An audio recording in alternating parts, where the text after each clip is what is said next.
Oh, hey, you're watching Colteastwood, so don't take it personal, you pansies. Hey, it's Colteastwood, and some news has come down for Dead Island 2, and it looks like bad news.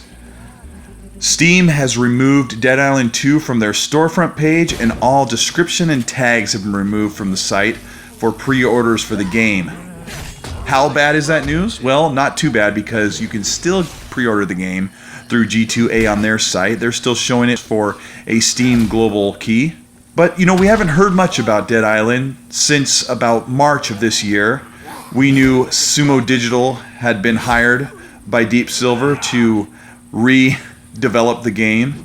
They're also helping do work on Crackdown 3, and they've done some work with Forza Horizon with the Fast and Furious expansion pack. Both Deep Silver and Sumo Digital have been very quiet about the game, and I've said previously that maybe they were trying to do some big reveal for E3, maybe to announce the game coming this holiday, but I think with their track record of not being very communicative with the gamers and with the media and the public about the game, I think it's in their best interest to be upfront and be feeding us as much information as possible. Unless at this point, not very much has been developed for the game.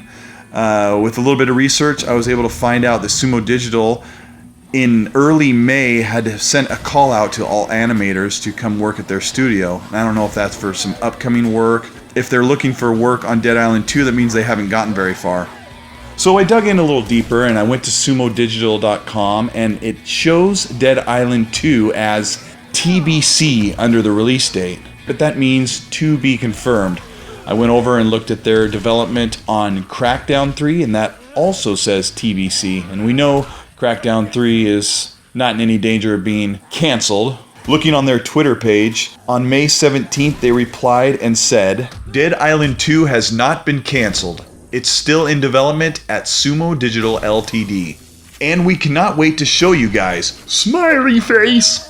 All we can say is thank you for your support and stay tuned.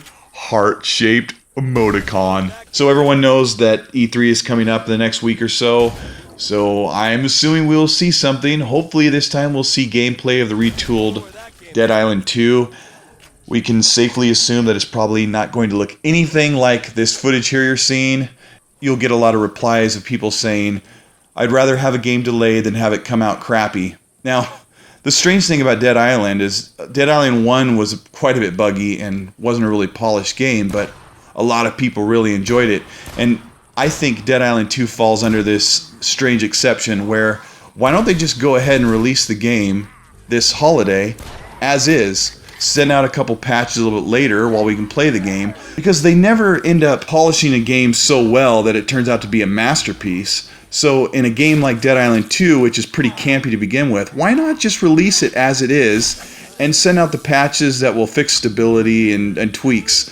I know it's kind of a funny thing to champion for a game to come out as is, but something like this, the longer and longer the wait, I think for a game like Dead Island 2, you're not building up hype and anticipation of the game. You're losing interest with gamers who will get to a point where they say, I'm not really supporting that game anymore, and when it comes out, by then I don't care. I'm a big fan of the series. I enjoyed them, and I would be happy to play the game as is, but I'd like to hear your opinion. What do you think? Do you think we're going to see some gameplay at E3? Let me know in the comments, guys. Thanks for watching, and I'll see you soon.